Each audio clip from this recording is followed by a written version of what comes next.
व्यवस्थाका कुराहरू मात्रै गरेका थियौँ। अब खास गरी संविधानमा सुनिँदैछ आवाज? भन्नु होला है फेरि। हस् सर सुनिँदैछ। कतिजना जोडिने हो? अब हामी पूर्ण थालौँ कि सुरु गरौँ? यहाँहरूको अर्को क्लास पनि छ, सेकेन्ड पिरियड भन्ने छ, त्यही भएर ठ्याक्क टाइममा वेस्ट नगर। हुन्छ सर, सुरु गरौँ। ल, अनुहार पनि देखाउँ न, साथीहरूसँग चिनजान पनि हुन्छ भनेर।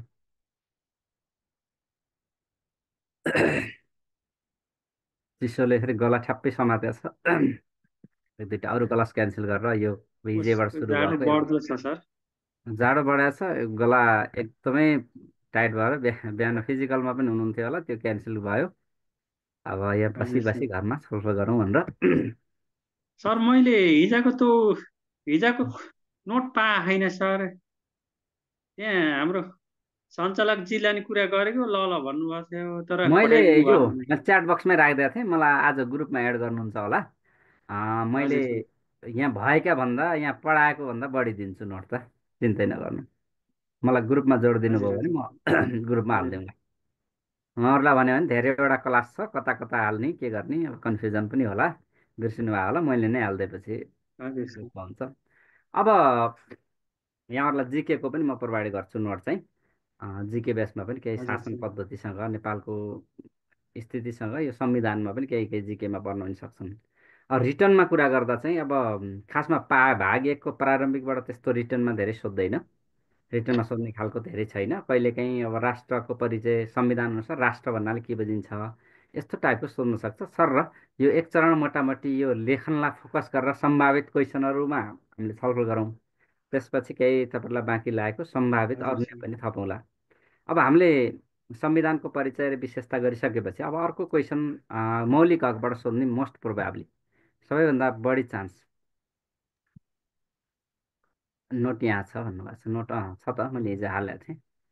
अब मौलिक हकबाट सोध्छ, के हो त मौलिक हक भनेको? अनि नेपालको संविधानमा हो, यही नोट हो, मैले अहिले डिस्प्ले गरेकै नोट यहाँ साथीले हालिदिइसक्नुभयो। ओके है, अब यता कन्सन्ट्रेट हौँ। मौलिक हक भनेको के हो? मौलिक हकको परिचय दिँदै नेपालको संविधानमा भएका मौलिक हकको व्यवस्थाबारे उल्लेख गर्नुहोस् भनेर 10 नम्बरमा पनि सोध्ने क्वेसन हुन्छ। अर्को, संविधानमा मौलिक हकको औचित्य अथवा किन राखिन्छ, होइन, भन्ने कुराहरू पनि क्वेसन बन्न सक्छ। त्यही भएर हामीले यो मौलिक हकसँग सम्बन्धित, त्यसपछि नागरिकका कर्तव्य छन् जोडिएर आउने विषय, यिनीहरूलाई आज हेरौँ। अनि राज्यको निर्देशक सिद्धान्त, नीति तथा दायित्वबाट पनि लङ क्वेसन, सर्ट क्वेसन दुइटै क्वेसन बन्न सक्छ। त्यसै गरी सम्भावित क्वेसन भनेको राज्यको संरचनाबाट,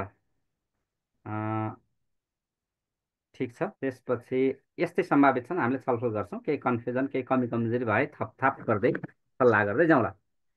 मौलिक हक भनेको के हो भन्दा, मैले एक वाक्यमा भने यो नागरिक अधिकारहरूको संवैधानिक अभिव्यक्ति नै हो। नागरिकका अधिकारहरू हुन्छन्, ती अधिकारहरू त तपाईँको बाई डिफल्ट, अझ भन्ने हो भने त हाम्रो मानव अधिकार त मान्छे जन्मेपछि मृत्यु पश्चातसम्म अथवा नमरुन्जेलसम्म पनि विभिन्न प्रकृतिका अधिकारहरू हुन्छन्। बाई बर्थ, मान्छे भएर जन्मेका नाताले स्वतः सिद्ध पाउने प्रकृति प्रदत्त, कसैले चाहिँ दिएर मायाले, दयाले, कृपाले होइन। मान्छे भएर जन्मिसकेपछि, धरतीमा पाइला टेकेपछि उसको बाई बर्थ उसका राइट क्रिएट हुन्छ। त्यो इन्टरनेसनल चासोको विषय हुन्छ, त्यो ह्युमन राइट्सतिर जान्छ, मानव अधिकार। ती मानव अधिकारहरूलाई, ती मानव अधिकारभित्रका विषयलाई संविधानले यदि इन्कर्पोरेट गरेर मौलिक हक भनेर राखो भने ती मौलिक हक हुन्छन्। सिम्पल छ। मानव अधिकारको दायरा एकदमै विरत हुन्छ। भन्ने भने बुझ्ने भाषामा भन्ने सबै मौलिक हकहरू मानव अधिकार हुन्, तर सबै मानव अधिकार मौलिक हक होइनन्। ती मानव अधिकारलाई संविधानले उपचारको व्यवस्था, त्यसको चाहिँ के हुन्छ भन्दा, कहीँ हनन भयो भने त्यसको रिमेडीको बारेमा पनि संविधानमै स्पष्ट व्यवस्था गरिएको हुन्छ, त्यसलाई मौलिक हक भनिन्छ। त्यही भएर नागरिक अधिकार, जस्तो नागरिक अधिकार भनेर कुनै कानुनले डिफाइन गरेको हुनसक्छ, हाम्रो जस्तै मुलुकी देवानी संहितामा नागरिक अधिकार सम्बन्धी व्यवस्था छ, ती नागरिक अधिकारलाई मौलिक हक भन्न पनि मिल्दैन। त्यही भएर नागरिक अधिकार हो, त्यसको संविधानले सुरक्षित गर्यो भने त्यो मौलिक हकको कोटीमा पर्दछ। त्यही भएर संविधानले नै ग्यारेन्टी गर्ने हुनाले यसलाई मौलिक हक पनि भनिन्छ। मैले त्यही भएर यहाँ डिफिनेसन लेखेँ, हेर्नुहोस्। मानव अधिकारभित्र पर्ने कतिपय अधिकारलाई मुलुकको संविधानले नै उपचारको व्यवस्था सहित प्रत्याभूत गरेको हुन्छ। त्यस्ता अधिकारहरूलाई मौलिक हक भनिन्छ। संविधानमै ग्यारेन्टी गरिने भएकोले संवैधानिक हक पनि भनिन्छ।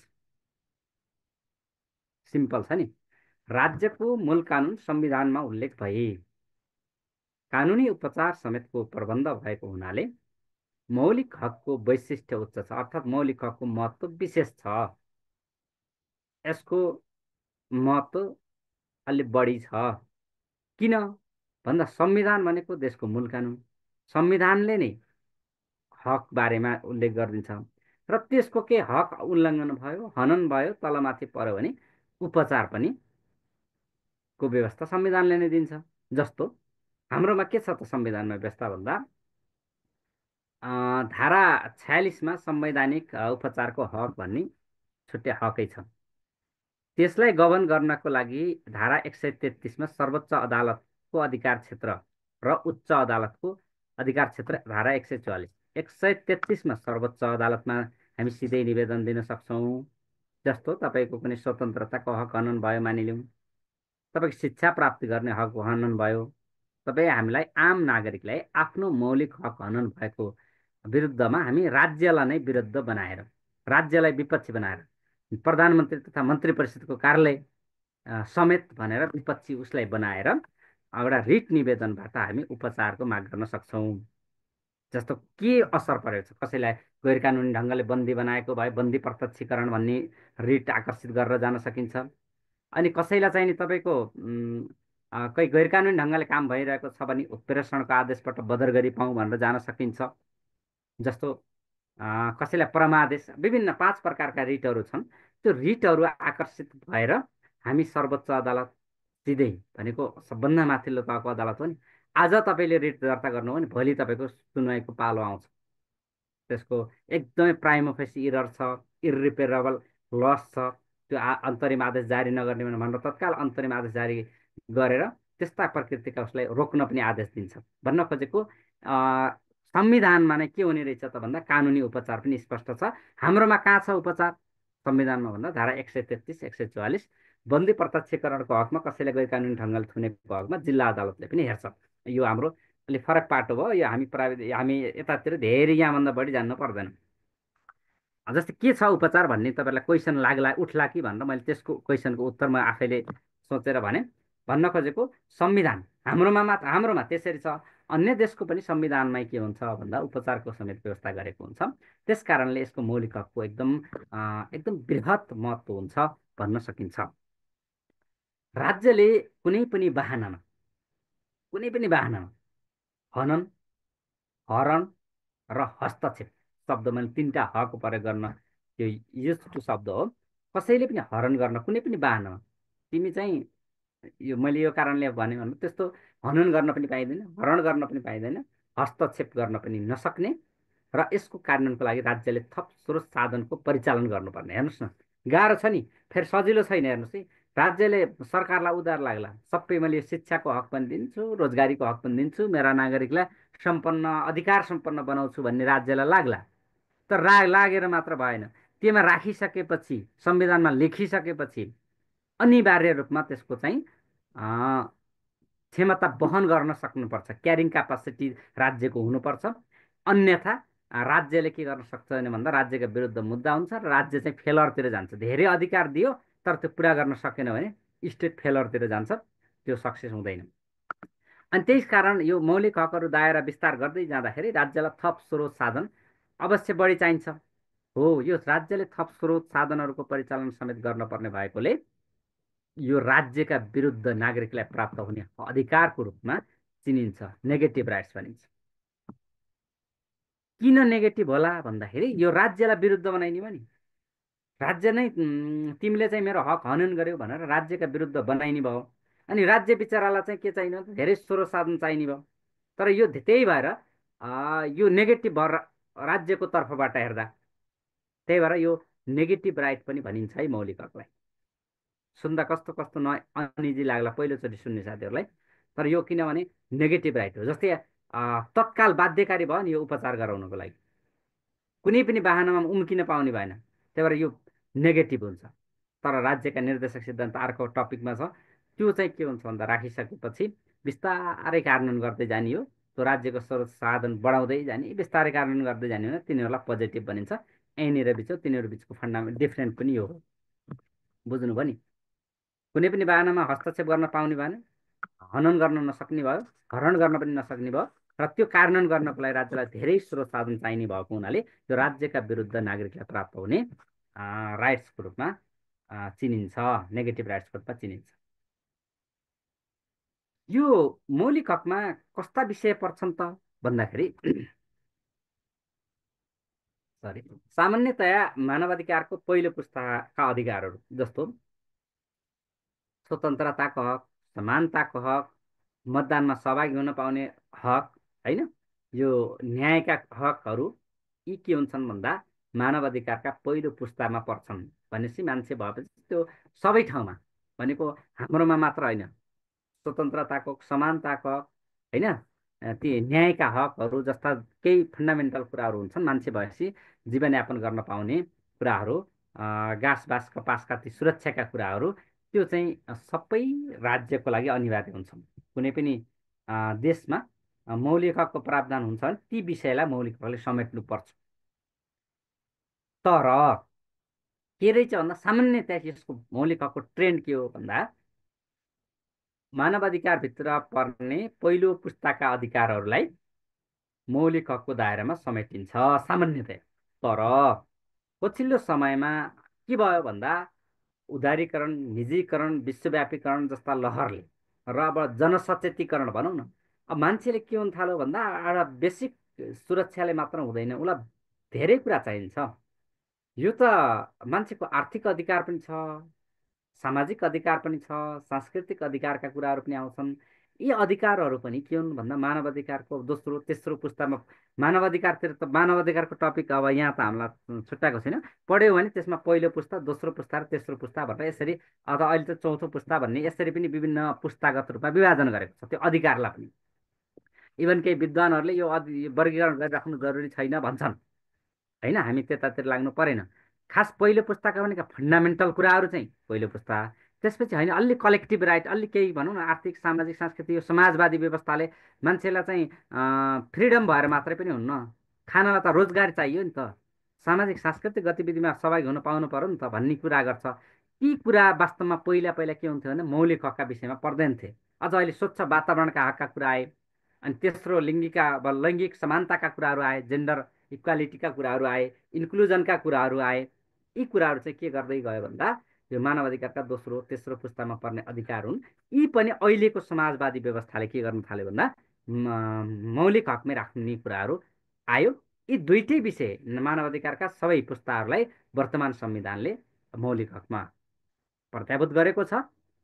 यसै गरी मौलिक हकको दायरा विस्तार गरेर 21वटा हक थिए यसभन्दा अघिल्लो संविधानमा, 63को संविधानमा, नेपालको अन्तर्राष्ट्रिय संविधान 2063मा 21वटा मौलिक हकबाट थप बढाएर अहिले 31वटा पुगे। यसरी सबै मौलिक हकलाई नेपालको संविधानले समेटेको छ। मौलिक हकको व्यवस्थाप्रति हेलो, नेपालको संविधान एकदमै फोन उदार छ। गरिरहेको आज। त्यही भएर यो उदार छ, यी व्यवस्था राखेको छ। अनि यी मौलिक हकको कार्यान्वयनका लागि धारा 47मा 3 वर्षभित्र संविधानमा दिएका व्यवस्था छन् कि के छन् भन्ने हामीले अहिले हेरौँला। यी व्यवस्थाहरू छन्, 31वटा मौलिक हकहरू छन्। यी मौलिक हकहरूलाई कार्यान्वयन 3 वर्षभित्र यी सम्बन्धी विषयगत कानुन पनि बनाएर प्रभावकारी ढङ्गले कार्यान्वयन गर्ने भन्ने संविधानले लेखेको छ। यी औपचारिकताका लागि यी देखिएका हक सम्बन्धी सबैका कानुन पनि कानुन बनिसकेका छन्। यद्यपि यसको कार्यविधिगत रूपमा नियमावलीहरू बन्नुपर्ने नियमावलीहरू र पूर्णतै कार्यान्वयनमा अझै पनि जान सकेका छैनन्। यसकारण यो आलोचकहरूले यो यता संविधानको भोल्युम बढाउने एउटा आकर्षणका बिन्दु जस्तै हुन् भनेर आलोचना पनि गर्छन्। त्यति मात्र होइन, संविधानमा राखिएका यी हकहरू बिस्तारै कार्यान्वयनका चरणमा अरू गइरहेका छन्। विषयगत कानुनहरू भने थप नियमावली र कार्यविधिबाट यिनीहरूलाई थप कार्यान्वयनमा लानुपर्ने आजको आवश्यकता छ। यसमा चाहिँ सबैको प्रतिबद्धताको राज्य राजनीति सबैको चाहिँ राज्य सरकार एवं नागरिकहरूको सबैको प्रतिबद्धताको खाँचो छ टाइपले लेख्नु। अब यहाँहरूलाई यी 31वटा मौलिक हकहरू आउँछन् कि आउँदैनन्, यो त कण्ठ पार्नुपर्छ। कहिलेकाहीँ चाहिँ हुबहु लेख्न सक्ने साथीहरूको नम्बर बढी आउन सक्छ। अनि अब गरेर जाने हो भने 5-7 मिनटमा 5 मिनटमा लेख्न पनि सकिन्छ। मौलिक हकको परिचय दिँदै नेपालको संविधानमा व्यवस्था भएका मौलिक हकहरूबारे लेख्नुहोस् भनौँ भने त नेपालको संविधानले यी ठ्याक्क मैले यहाँ माथि नै समेट्दै सबै खाले हक अधिकारलाई समेटेको छ, जुन देहाय बमोजिम छन् भनेर सरल लेख्दा पनि हुन्छ। यिनको व्याख्या गर्नु त भ्याइँदैन, सकिन्छ। यो आउँछ, तपाईँहरूलाई याद छ? त्यो सबै साथीहरूलाई नआउनु सक्छ, एकचोटि सम्झिने प्रयास गरौँ है। सूत्रबाट याद छ के अरे सर, हल्का हल्का। हजुर, अलिअलि आउँछ, सूत्रबाट हल्का हल्का। हल्का हल्का। हजुर। ल आज क्लियर गरेर जाउँ ल। यो अब सबैलाई नआउनु सक्छ, कहिले कहिले हल्का हल्का आउँदो रहेछ। सबै 31वटै हक मलाई आउँछ भन्ने कोही हुनुहुन्छ? सुनिन्छ सकिन्छ होला। मल्लिकाजीले सकिन्छ भन्नुभएको छ। लगभग 31वटै मैले यसो तल भने भन्न सकिएला होइन? भन्न अब सबै भन्न सिरियली नसके पनि लेख्न लगभग सकिन्छ धारावाहिक नै। ल, मैले यसलाई चाहिँ एउटा थोरै सम्झिने हिसाबले यहाँहरूलाई भन्छु, ध्यान दिनुभयो भने सम्झिने हाल्छ। यति पढ्नु है। सूत्र सूत्र भन्ने त्यस्तो सूत्रमै पनि छ। अब यसलाई विभिन्न कथा प्रसङ्गले ठ्याक्कै 31वटा हकहरू सम्झिन्छ, पक्नु है। अब कापीमा टिपेट गरे पनि हुन्छ है, तपाईँहरूले अलिकति सजिलो हुन्छ। यहाँ मैले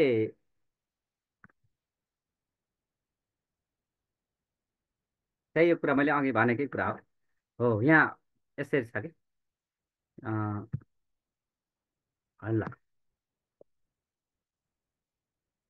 अब कसरी सम्झिने भन्दा 4वटा सबाट छ। कसरी छ भन्दा धारा 16, 17, 18, 19सम्म सबाट छ। स मात्रै भनेर पनि भएन फेरि।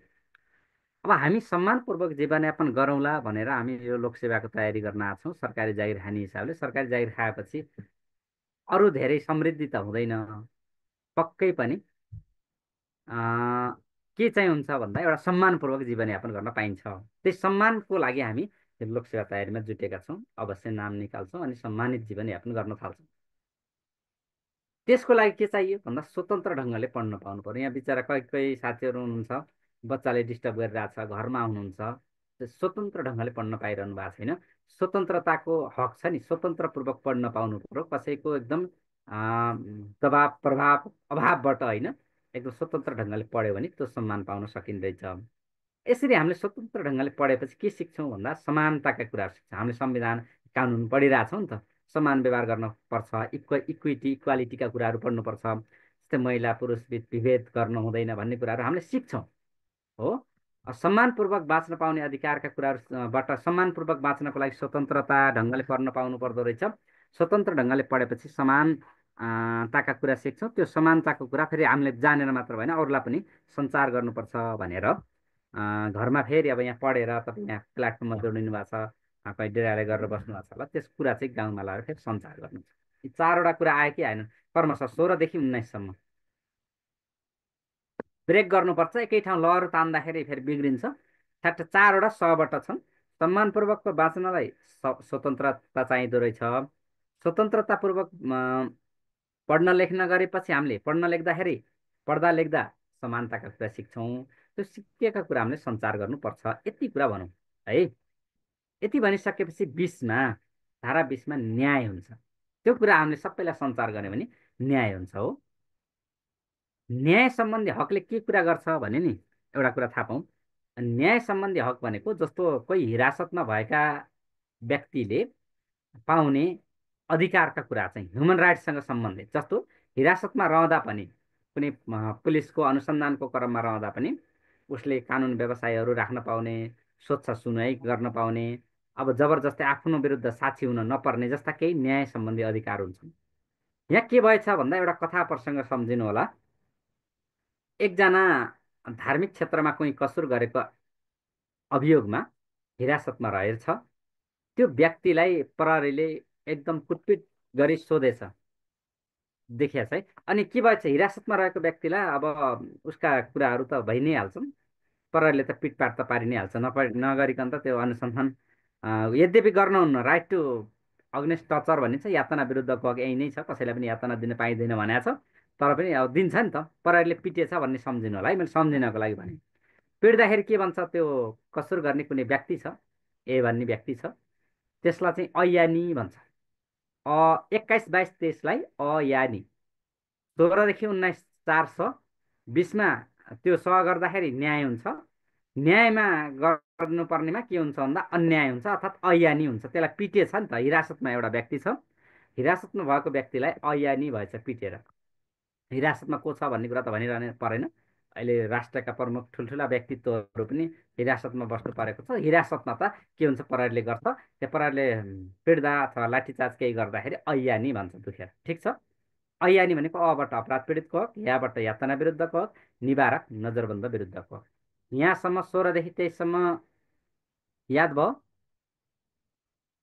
एकदम फर्स्टचोटि सुनेको साथीहरूलाई पनि याद भयो कि भएन? सरोजी सर अलिअलि अब अलिअलि एकचोटि छैन, रिपिट गर्नुपर्छ। अलिअलि भन्ने कुरै छैन। यहाँ बुझिएन भने सोध्ने, नबुझियो भने फेरि घरमा गएर पढ्छु भन्ने होइन क्या। कम्तीमा सबै 100% क्लासमा याद हुन्न, यो त सम्झिन त सकिने, बरु होल्ड गर्छु, याद गर्नु न। यहाँ देखाइदिएको छु 4वटा छ। सम्मान पाउनलाई हामीले स्वतन्त्र ढङ्गले पढ्नुपर्ने रहेछ। त्यसपछि हामीले समानताका कुरा सिक्छौँ, समानताका कुरा सिकेर सञ्चार गर्छौँ अरूलाई। 19सम्म सक्यो। 20मा न्यायको कुरा रहेछ। न्याय भनेको हिरासतमा रहँदा पाउने अधिकार रहेछ भन्ने थाहा पाइयो। त्यसपछि न्याय गर्दा प्रहरीले के गर्छ, न्यायका कुरा त हो, तर पनि प्रहरीले के गर्छ, अयानी गर्छ, पिट्छ। पिटिसकेपछि अयानी हुन्छ उसलाई बिचरा। एउटा कुनै व्यक्तिको नाम सम्झिनुहोस् न, होइन, एबिसी श्यामबहादुर भन्न सक्नुहुन्छ, खै यहाँ हुनुहुन्न भने नाम लिएँ मैले। श्यामबहादुरलाई पिटेछ, त्यसपछि अयानी भनेको भनेको अपराध पीडितको हक, यातना विरुद्धको हक, निवारक नजरबन्द विरुद्धको हक। 23सम्म क्लियर छ। त्यसपछि 24 देखि 30सम्म एकैचोटि सम्झिन्छ। उसले के भन्छ भन्दा, पिटिसक्यो, के को कसुरमा हिरासतमा छ भन्दा धार्मिक क्षेत्रमा गरेको कसुर, कुनै मूर्ति चोरेको अभियोग होला। त्यसपछि अब के भन्छ, अयानी भनेर त्यो केटालाई दुख छ। त्यसपछि प्रहरीले के भन्छ भन्दा, छुस्स धार्मिक सूचना भन्। धार्मिक क्षेत्रमा कसुर भएको थियो नि, मैले भनेको थिएँ नि, छुस्स धार्मिक सूचना भन्, त्यो गोप्य राखुला। त्यसपछि तँलाई हिरासतमा मैले शोषण पनि गर्दिनँ, अनि हिरासतमा बस्नु पर्दैन, त घर जालास्, स्वच्छ वातावरणमा बस्लास्। गलाले दुःख दिइरहेछ, बुझ्नुभयो कि भएन? बिस्तारै बोल्छु, कम स्ट्रेसमा। एकदम के भनौँ भन्दा 24 देखि 30सम्म सम्झिनला। छुस्स, छुबाट छुवाछुत तथा भेदभाव विरुद्धको हक, सबाट सम्पत्तिको हक। 25 24मा छुस्स भन्यौँ। अनि त्यो धार्मिक सूचना भन्दा धार्मिक, 26मा धार्मिक स्वतन्त्रताको हक, 27मा सूचनाको हक, धार्मिक सूचना भन्, त्यो गोप्य राख्छु मैले, गोपनीयताको हक, होइन। अनि तँलाई शोषण पनि गर्दिनँ, शोषण विरुद्धको हक। अनि यहाँ त बसिरहनु पर्ने, स्वच्छ वातावरणमा बस्दा स्वच्छ वातावरणको हक सम्झिन्छ। हेर्नुहोस् है, हेर्नुहोस् यहाँ एक एक अक्षर लेखेँ अगाडिको, छुस्स, अनि त्यसपछि धार्मिक सूचना, धार्मिक सूचना, त्यसपछि गोपनीयता, अनि शोषण पनि गर्दिनँ, स्वच्छ वातावरणमा बस्लास् भन्दा 30सम्म हुन्छ।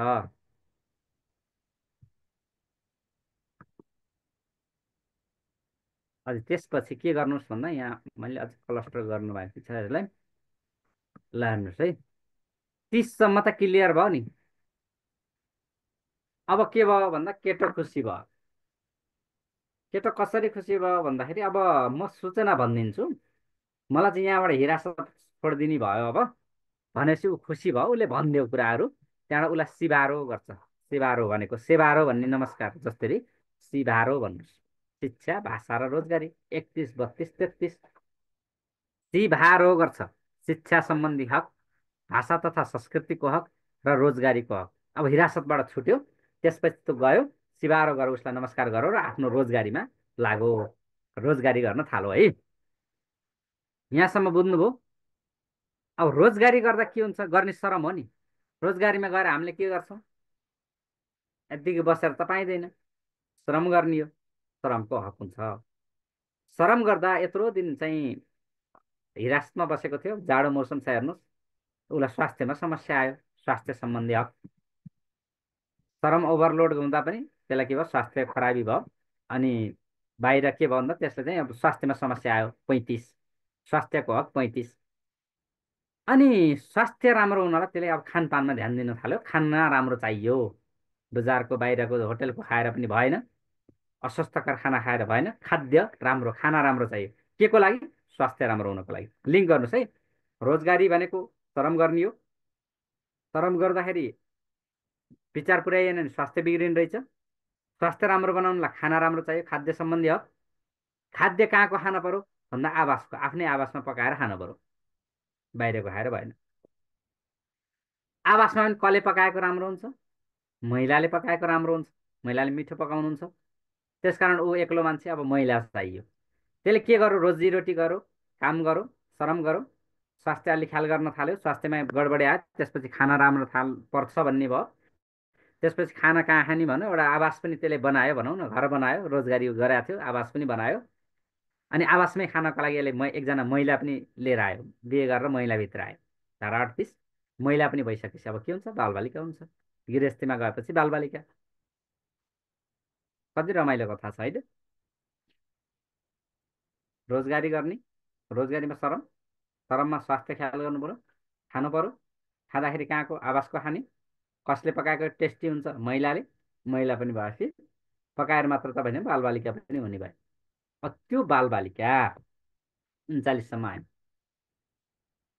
त्यो बालबालिका फेरि कहाँ जान्छ भन्दा अब स्कुल पढ्न थाल्छ। त्यो बालबालिकाले को दलित को ऊ भन्ने उसले चिन्दैन, एउटा कुनै समुदायको रहेछ, बाहुन क्षेत्री समुदायको भन्नुहोस्। अनि दलित साथी बनाउँछ उसले, स्कुलमा विद्यालय जान्छ। 39मा बालबालिकाको हक थियो, बालबालिका केसँग, कोसँग मिल्दो रहेछ, दलितसँग मिल्दो रहेछ। अनि त्यो दलितलाई घरमा ल्याउँदा कसले गाली गरे? अहिलेको बाबुआमाले त गाली गर्दैनन्, यो छुवाछुत लगभग एक किसिमले हट्यो भन्छन्, तर ज्येष्ठ नागरिक हजुरबालाई आपत्ति भयो, किन दलितलाई घरमा ल्याएको भन्न थाले।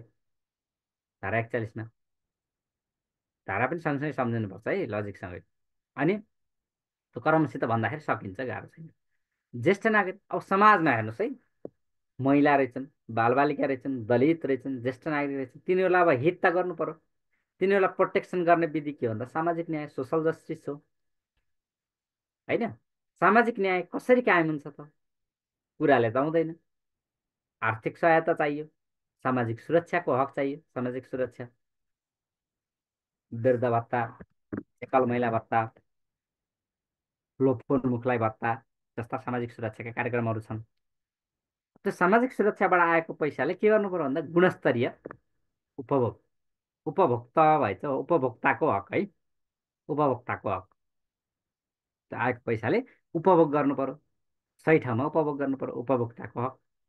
अनि यो सबै कुरा देशमै भयो। त्यो एउटा हिरासतमा गएको मान्छे थुनाबाट मुक्त भयो, थुनाबाट मुक्त भएपछि रोजगारी गर्यो, आबा घर बनायो, खाने राम्रो व्यवस्था भयो होइन? श्रीमती ल्यायो, महिला ल्यायो, त्यसपछि बालबालिका भए, सबै कुरा यहाँ भइसक्यो। सामाजिक सुरक्षाको बुढेसकालमा हेर्नलाई राज्य छ, सामाजिक सुरक्षाको व्यवस्था छ। अब यति भइसकेपछि त्यो उपभोग गर्न सकिहालिन्छ, आफ्नो सम्पत्ति छँदैछ। अब मलाई चाहिँ देश निकाला नगरे हुन्थ्यो भनेर देश निकाला विरुद्धको हकको कुरा आउँछ। अनि त्यो भइसकेपछि ती हकको संवैधानिक उपचारको हक, धारा 46सम्म। अब यति भएपछि कला चाहिँ आउँदैन होला।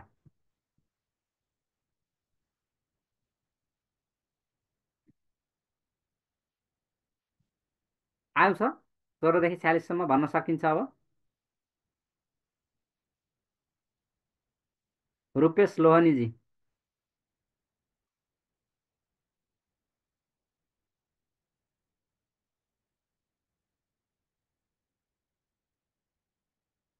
रूपेश लोहानी सर। हजुर।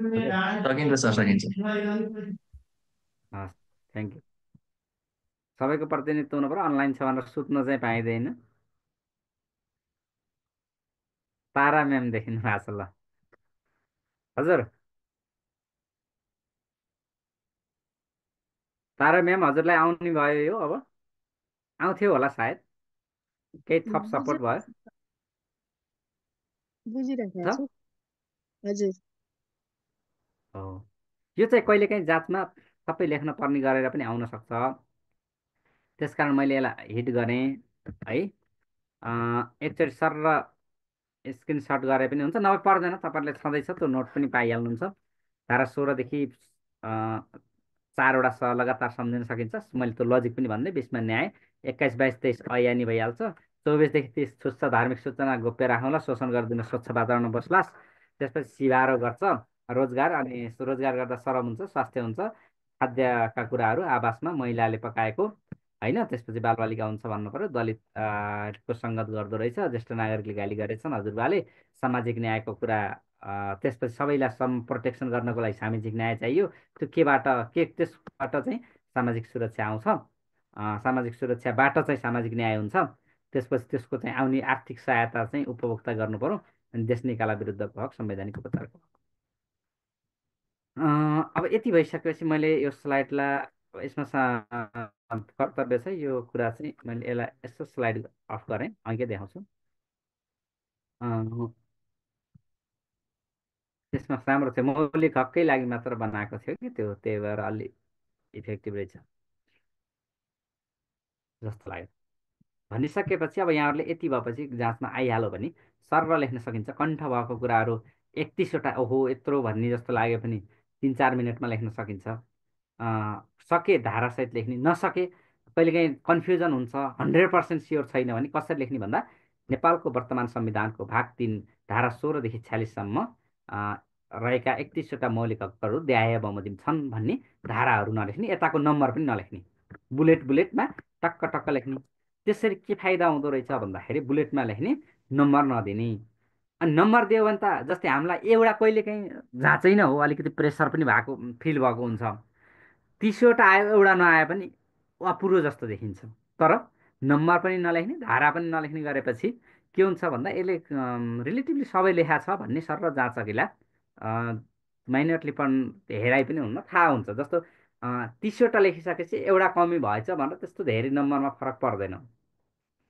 अर्को कुरो, धारा कहिलेकाहीँ ठ्याक्कै स्वतन्त्र आर्ने ठाउँमा 17, 18 त्यस्तो रिप्लेस भयो इनकेस भने, त्यसले एकदम अर्थ बिग्रिहाल्छ। त्यसकारण 100% स्योर भए धारासहित उल्लेख गरेर लेखेको राम्रो होइन। धारा नलेखेका कारण धेरै नम्बर तलमाथि हुने अवस्था रहन्न। त्यसकारण माथि चाहिँ टाउकोमा लेख्ने, 16देखि 46सम्म रहेका 31वटा मौलिक हकहरू द्याय बमोजिम छन् भनेर टक्क टक्क टक्क लेख्ने। त्यो तपाईँले अब कति छ, जस्तै अब 100% आउनेलाई त किन नलेख्ने धारा, धारा पनि लेख्दा हो यसले त कण्ठ त पारे रहेछ भन्ने हुन्छ। अब हामी यो 7 तहका छौँ भनेको लेभल अनुसार पनि त्यो धेरै एकदम त्यो हुबहु कण्ठ गरेको भन्दा पनि अलिकति क्रिएटिभिटी पनि चाहिन्छ है। त क्रिएटिभनेस देखिनुपर्छ तपाईँको लेखाइमा भनेर यसरी उल्लेखित मौलिक हकहरूले सबै खालको दायरा समेटेको छ। यी मौलिक हकहरू व्यवहार्यता कार्यान्वयन गर्न सकेमा नागरिकले वास्तवमा अधिकारको महसुस गर्न सक्ने र राज्य समृद्धिको दिशामा अघि बढ्नेमा दुई मत छैन भनेर एउटा निचोड चाहिँ लेखिदिनु है त। यो सक्नुहुन्छ। यो फेरि अर्को स्लाइड देखिएछ, फेरि यो हेर्नुहोस् है, व्याख्या के यदा केदा स्वतन्त्रताको हक 5 नम्बरमा आउने खालको छ नि, स्वतन्त्रताको हकबारे लेख्नुहोस् भनेर सोध्न सक्छ, नसक्ला भन्न सक्दैन। तर किनकि तपाईँलाई त्यो च्याप्टर अनुसार चाहिँ नेपालको संविधान अरू थुप्रै ऐन कानुनहरू राखेको हुनाले यसरी संविधानभित्रबाट धेरै डेप्थमा गएर सोध्छ जस्तो चाहिँ लाग्दैन। इन केस सोध्यो भने सर र हेरेर चाहिँ आफू बस्ने। स्वतन्त्रताले कस्ता कुरा गर्छ भन्दा, नागरिकका त्यो विचार र अभिव्यक्ति हामीले बोल्न पाइन्छ, लेख्न पाइन्छ होइन। अनि गएर विचार र अभिव्यक्तिको स्वतन्त्रता, बिना हात हतियार शान्तिपूर्वक भेला हुने स्वतन्त्रता, राजनीतिक दल खोल्ने स्वतन्त्रता, सङ्घ संस्था खोल्ने स्वतन्त्रता, नेपालको कुनै पनि भागमा आवाज जावत र बसोबास गर्ने स्वतन्त्रता अनि कुनै पनि भागमा गएर पेसा रोजगार उद्योग व्यवसाय गर्ने स्वतन्त्रता जस्ता चाहिँ स्वतन्त्रताहरू राखिएको छ भनेर यति चाहिँ सरले नि यो तलका व्याख्या तर भन्ने यो तपाईँले पढिसक्नु छैन मैले संविधानकै यो हो त्यो भएर यस्तो छ समानताको हकमा के कुरा पर्छन् भन्ने कुरा थाहा पाउने मोटामोटी कुरा थाहा पाउने हो क्या स्वतन्त्रताले के भनौँ जस्तै राजनीतिक दल खोल्ने सङ्घ संस्था खोल्ने विचार र अभिव्यक्ति दिने कुराहरू गरे कुनै पनि ठाउँमा आवाज जावत गर्ने शान्तिपूर्वक बिना हात हतियार भेलाउने सर सम्झिन्छ नि त एकचोटि पढेको मान्छेले लेख्न सकिन्छ हो भाउ संविधानकै हो एज इट इज कमा पनि नबिराइकन लेखे नम्बर आउँछ नत्र आउन्न भन्ने त्यो भरममा नपर्नु होला संविधानमा भएको स्वतन्त्रताको हक अनुसार दया बमोजिम छ देखाएका कुराहरू समेटिन्छन् भनेर रिलेटिभली कुराहरू लेखे हुन्छ जातमा क्वेसन छोड्दै नछोड्ने संविधानमा भएको कुरा छ यो त घोकिया छैन ठ्याक्कै आएन भनेर छोड्न चाहिँ नछोड्नु होला स्वतन्त्रताले के कुरा दिन्छ भन्ने कुरा एकचोटि फुर्सदमा संविधान अब पढ्नु होला किनकि सबै ठाउँ काम लाग्छ तर यति भित्रबाट नसोध्ला भन्छु है फेरि सोध्यो भने ला सरले पर्दैन भनेको थियो पढिन्छ भन्ने फेरि आरोप लाग्ला भनेर मैले अलिकति जोड्न मात्रै खोजेँ जस्तै समानताको हक सबै मान्छेहरू कानुनको दृष्टिमा समान हुन्छन् कसैलाई पनि समान संरक्षणबाट वञ्चित गरिँदैन कुनै पनि जात वर्ग लिङ्ग आधारमा कसैलाई भेदभाव गरिन्न अलिकति सेन्स कुरा परै हुन्छ कि जस्तै अब महिला महिला पुरुषहरू महिला पुरुषहरू कुनै पनि उसको नाममा चाहिँ यसलाई वञ्चित गरिने छैन भन्ने कुराहरू जस्तै समान कामका लागि लैङ्गिक आधारमा पारिश्रमिक तथा सामाजिक सुरक्षामा भेदभाव नगरिने कुरा पैतृक सम्पत्तिमा लैङ्गिक भेदभाव बिना सन्तान सबै सन्तानका हक हुने कुराहरू यिनीहरू छन् है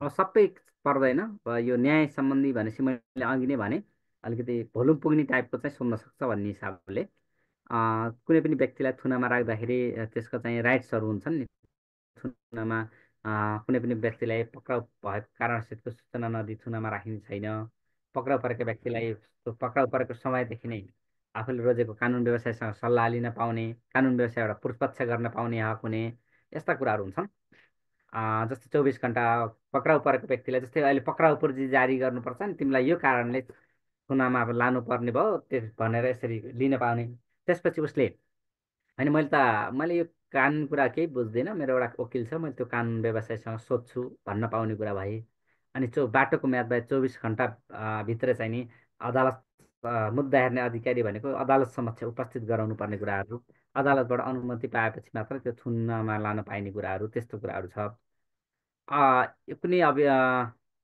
जस्तै कुनै प्रचलित कानुनले सजाय नहुने जस्तै कुनै कानुनले तोकेको छैन भने त्यो काम गरेर व्यक्ति सजाय हुँदैन अनि कानुनले तोके भन्दा बढी सजाय पनि गरिँदैन भने यो अलिकति न्यायतिर आकर्षित छ नि त अनि कुनै अभियोग लागेको व्यक्तिलाई निजले गरेको कसुर प्रमाणित नभएसम्म कसुरदार मानिँदैन जस्तो अदालतबाट प्रमाणित नहुन्जेलसम्म हिरासतमा लाँदैमा त्यो के हुन्छ भन्दा अभियोग लाग्दैमा एकदम कसुरदार मानिँदैन जस्तै उदाहरणकै लागि बुझौँ जस्तै अब अहिले रवि लामिछानेको केस सबै मिडियामा आएको हुनाले मैले बोलेँ चर्चाको छ उहाँलाई अहिले के छ थुनामा छ नि मानिलिनु सहकारी ठगी अब चाहिँ यो सम्पत्ति शुद्धिकरण यस्ता यस्ता कुराहरूमा अनुसन्धान भइरहेको छ अनुसन्धान हुनु भनेको म कसुरदार होइन अहिले उहाँ के हो भन्दा अभियुक्त मात्रै हो अभियोग लागेको अभियुक्त हो अब भोलि अदालतले प्रमाणित गरिसकेपछि दोषी ठहर गरेपछि गऱ्यो भने त्यो कसुरदार हुने भयो होइन भने उहाँ त्यहाँबाट छुट्यो भने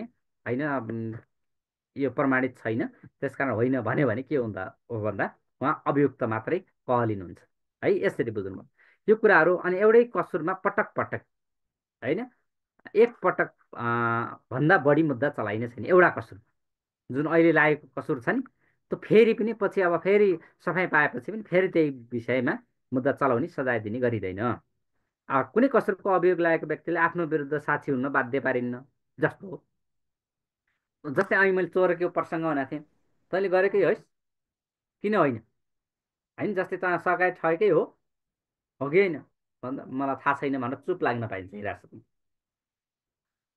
भनेको यो कसुर प्रमाणित गर्ने भार कसमा छ भन्दा राज्यले हो व्यक्ति होइन जस्तै मारे पिटिएमा कुनै हत्याको अभियोगमा लागेको छ नि तैँले मारेको होस् होइनस् भन्दा चुप लाग्ने होइन भन्न पाउँछ क्या उसले, मैले मारेको होइन भन्ने भयो क्या। हो त्यही भएर आफ्नो विरुद्ध साक्षी हुन बाध्य पारिन्न। अनि प्रत्येक व्यक्तिले आफूले गरेको कारबाहीको जानकारी पाउने हक हुन्छ। म किन चाहिँ थुनामा जाँदैछु त्यसको जानकारी पाउने हक हुन्छ। अनि प्रत्येक व्यक्तिले स्वतन्त्र निष्पक्ष र सक्षम अदालतबाट सुनवाई, स्वच्छ सुनवाईको हक हुन्छ। कानुनी पक्षलाई निःशुल्क सहायता हुने, कमजोरलाई चाहिँ निःशुल्क सहायताको हक हुन्छ है त। यसरी चाहिँ यो सबै इन्डिभिजुअल पढेर सम्भव हुँदैन है, मोटामोटी रूपमा यिनी आउन सक्छन् भन्ने कुरा मैले गरेँ। यति भनिसकेपछि यसरी तपाईँहरूले सर आइहाल्यो भने के रहेछ भन्ने कुरा चाहिँ अलिअलि बुझ्नुपर्छ भनेर मैले भने। त्यसपछि अर्को आउनुपर्ने कुरा के छ भन्दा नागरिकका कर्तव्य छन्, महत्त्वपूर्ण विषय हो। अब के भइदियो भन्दा एउटा धारा 47मा 46सम्मको कुरा गरेँ मैले। 47मा यो कानुन चाहिँ 3 वर्षभित्र बनाएर यस सम्बन्धी कानुनहरू बनाएर लागू गर्ने भन्ने कुरा गरिएको थियो। त्यो 3 वर्ष व्यतीत भइसकेको छ, त्यसकारण गर्ने कुरा भयो। अनि नागरिकका कर्तव्य छन्। अर्को नागरिकको कर्तव्यमा के हुन्छ भन्दा यी 4वटा कुरा छन्। 5 नम्बरमा पटक पटक जाँचमा सोधेको कुरा हो यो। जस्तो नेपालको संविधान अनुसार नागरिकले पालना गर्नुपर्ने कर्तव्यहरू उल्लेख गर्नुहोस् भनेर 5 नम्बरमा सोध्न सक्छ। त्यसकारण यो 4वटा बुँदा छन्, 4वटा बुँदा कण्ठस्थ पार्ने हो, यसको अरू विकल्प केही छैन। के हो त कर्तव्य भन्दा हामीले यत्रो अधिकारका कुरा गऱ्यौँ। संविधानले अधिकारको दायरा विस्तार गरेको छ। अधिकारका कुराहरू गर्दै गर्दा, अधिकारका ब्यानर उचालिँदै गर्दा कर्तव्यका डोरी चुडिन सक्छन् भन्ने कुरामा हरेक नागरिक सचेत हुनुपर्छ। त्यो भनिन्छ नि अधिकारको तेल नहाली कर्तव्यको रेल दौडिँदैन, अर्थात् चाहिँ कर्तव्यको तेल नहाली अधिकारको रेल दौडिँदैन। यस्तै विभिन्न भनाइहरू आउँछन्। यो वास्तवमा संविधानले यत्र धेरै अधिकार राख्यो, सँगै राखिसकेपछि त्यसको व्यावहारिक कार्यान्वयनको लागि त्यसको सचेतना चाहिन्छ भनेर केही कर्तव्यहरू पनि संविधानले नै डिफाइन गरेको छ। ती कर्तव्यहरू ठ्याक्कै के हुन् भन्दा यो राष्ट्रप्रति निष्ठावान हुँदै नेपालको राष्ट्रियता, सार्वभौमसत्ता र अखण्डताको रक्षा गर्नु। यी भनेका राष्ट्रहितका विषय पनि हुन्। संविधानको धारा 5मा पनि यो उल्लेख छ, प्रस्तावनामा पनि छ। यो भनेको संविधानको फन्डामेन्टल फिचर हो। नेपालको सार्वभौमसत्ता, राष्ट्रियता, अखण्डता भन्ने शब्द धेरै ठाउँ रिपिट हुन्छ। अनि यो कुरा चाहिँ कहिले संशोधन पनि गर्न नमिल्ने विषय छ यो। कौन टीचर है चश्मा पहन के? काइलो ये पढेको क्या? नेपालको सार्वभौमसत्ता के अरे राष्ट्रप्रति निष्ठावान भनेको राष्ट्रप्रति निष्ठा भनेको पोजिटिभ एटिच्युड राख्दै निष्ठावान हुँदै नेपालको राष्ट्रियता, सार्वभौमसत्ता र अखण्डताको रक्षा के हो भन्दा प्रत्येक नागरिकको कर्तव्य हो। त्यसै गरी संविधान र कानुनको पालना गर्नु अर्को कर्तव्य हो। हामीले हिजो पनि भन्यौँ होला, इग्नोरेन्स अफ ल इज नो एक्सक्युज। यो चाहिँ कसैले कानुन थाहा थिएन, मैले जानिनँ, मैले बिर्सेछु भनेर पनि छुट छैन। त्यही भएर यो संविधान र कानुनको पालना गर्नु पनि हो, सँगसँगै जानकार राख्नु पनि हो। यहाँ चाहिँ भन्न सकिन्छ, मैले हिजो अर्को ग्रुपमा पढाएको थिएँ, नागरिक शिक्षा सचेतना टपिकमा कुरा गरेको थिएँ होला, यहाँ होइन होला। यो भनेको संविधान र कानुनको पालना गर्नु चाहिँ यो संविधानले राखेको कर्तव्य हो। अब राज्यले चाहेका बखत अनिवार्य सेवा गर्नु, तेस्रो भनेको कहिलेकाहीँ राज्यलाई आवश्यक पर्छ त्यतिखेर चाहिँ अनिवार्य रूपमा सेवा गर्नु। अर्को चौथोमा चाहिँ सार्वजनिक सम्पत्तिको सुरक्षा र संरक्षण गर्नु। यति 4वटा चाहिँ सम्झिनै पर्यो। कहिलेकाहीँ तपाईँलाई क्वेसनमा माथि हेडिङमा नागरिकले पालना गर्नुपर्ने मूलभूत कर्तव्यहरू लेख्नुहोस् भन्यो, संविधान भन्ने ठ्याक्कै शब्द जोडेन भने कसरी लेख्दा उपयुक्त हुन्छ भन्दा नेपालको संविधानको धारा 48मा नागरिकका कर्तव्यहरू द्याय बमोजिम छन् भनेर यी 4 कण्ठस्थ पार्ने। यो त पार्नै पर्यो है, होइन? रासा भनेर पनि सम्झिन्छ। एक लाइन पढ्यो भने राष्ट्रप्रति निष्ठावान हुँदै नेपालको राष्ट्रियता, सार्वभौमसत्ता र अखण्डताको रक्षा गर्नु, संविधान र कानुनको पालना गर्नु, राज्यले चाहेका बखत अनिवार्य सेवा गर्नु, सार्वजनिक सम्पत्तिको सुरक्षा र संरक्षण गर्नु। यिनी लेखिसकेपछि उल्लेखित संवैधानिक कर्तव्यका अतिरिक्त प्रत्येक नागरिकले देखाएका कर्तव्य समेत पालना गर्नु उपयुक्त हुन्छ भनेर अन्य तपाईँले 5-6वटा 5-7वटा जति सकिन्छ कर्तव्य त धेरै हुन्छन्। जस्तो मतदानमा सहभागी हुनु, सचेत मतदाता, राम्रो सक्षम उम्मेदवारलाई छनौट गर्नु, बालिक मताधिकारको प्रयोग गर्नु, होइन, नियमित रूपमा कर तिरेर सरकारी राजस्वमा योगदान गर्नु, होइन, लोकतन्त्रका परिपालना गर्नु, यावत के जति पनि लेख्न सकिन्छ। सामाजिक न्याय प्रवर्धन गर्नु, सामाजिक अब चाहिँ राष्ट्रियताका कुराहरूमा हुनु, चनाखो रहनु, बन्नु, गरिब दुखी को सेवा गर्नु, होइन, ठुलालाई आदर गर्नु, सानालाई माया गर्नु, जति पनि हुन्छ नि नागरिकका कर्तव्य त हो। कहिलेकाहीँ संविधान भन्ने शब्द ठ्याक्क राखेन भने, किनकि यति चारवटा कुरा लेख्दा त त्यो त तपाईँकोसँग 5-7 मिनटको टाइम हुन्छ 5 नम्बरको क्वेसनलाई। किन वेस्ट गर्नु? तपाईँसँग एउटा टाइमको एउटा क्वेसनको लागि 7 मिनट हुन्छ, यो 3 मिनटमा लेख्नुभयो भने थप कुरा पनि लेख्ने। तर कहिलेकाहीँ संविधान बमोजिमै भनेर किटान गऱ्यो भने फेरि अरू लेख्नुको त्यति औचित्य हुन्न। यिनी चारवटा लेखे पनि पुग्छ है। त्यो भएर तपाईँहरूले त्यो लेख्न सकिन्छ। मैले यति भने। अब अर्को टपिक छ राज्यका निर्देशक सिद्धान्त र राज्यका नीतिहरू। संविधानको भाग 4 मा संविधानमा के छ भन्दाखेरि सुरुमा प्रारम्भिक छ, धारा 1 देखि 9 सम्म। त्यसपछि भाग 2 मा नागरिकता सम्बन्धी व्यवस्था छ, त्यो 10 देखि 15 सम्म छ। त्यसपछि भाग 3 मा मौलिक हक र कर्तव्य छ, त्यो पुरै भाग कतिसम्म छ भन्दा धारा 16 देखि 48 सम्म छ मौलिक हक र कर्तव्यको भाग 3। त्यसपछि अब 49 देखि 49, 50, 51, 52 सम्म राज्यका निर्देशक सिद्धान्त, नीति तथा दायित्व भनेर भाग 4 को च्याप्टर हो संविधानको है। संविधानमा पनि कहाँ छ भन्ने कुरा चाहिँ देखिनु पर्यो नि त, थाहा पाइराख्नु पर्यो। अब यो राज्यका निर्देशक हिजै सरले सोध्नु भएको थियो, हाम्रो कसले सोध्नु भएको थियो, हिजो हामीले कुरा गरिसकेका थियौँ। विनोद सरले हो कि मल्लिका, एनिवे मैले सोधेको सर। हजुर आज मैले सोधेको हिजो। हजुर ग्यालेक्सी एम भन्नुभयो, त्यही भएर नाम लेखे सजिलो हुन्छ बोलाउन। विष्णु अर्याल। ए हजुर हजुर हो, गुल्मीबाट प्रतिनिधित्व गर्नुभएको छ। राज्यका निर्देशक सिद्धान्त भनेको मैले हिजो सर भने। अब यहाँ हेरौँ है, राज्यको दायित्व र सीमा निर्धारण गर्ने, नागरिकहरूलाई बढीभन्दा बढी अधिकार सम्पन्न बनाउने उद्देश्यले संविधानमा राखिएका मार्गदर्शनहरूलाई, मार्गदर्शन भनेको है, अधिकार भनेको होइन, त्यो भनेको मार्गदर्शन, गाइडलाइन। तपाईँको जस्तो यो मेरो अहिले क्लास के हो भन्दा जस्ट मार्गदर्शन हो नि। तपाईँले हुबहु एप्लाई गर्न पनि एउटा सक्नुहुन्न, गरे पनि हुन्छ, नगरे पनि हुन्छ। तपाईँले हुबहु एप्लाई गर्नु भएन भनेर मैले कहीँ उजुर बाजुर त गर्न जान्न। मैले यसरी भनेको थिएँ, यही क्वेसन आयो, तपाईँले बिगार्ने, फेल हुन पाइने, त्यो मैले भन्दैन। यो के हो? मार्गदर्शन मात्र हो तपाईँको लागि। हो, यो भनेको राज्यको निर्देशक सिद्धान्त त्यही बुझे हुन्छ।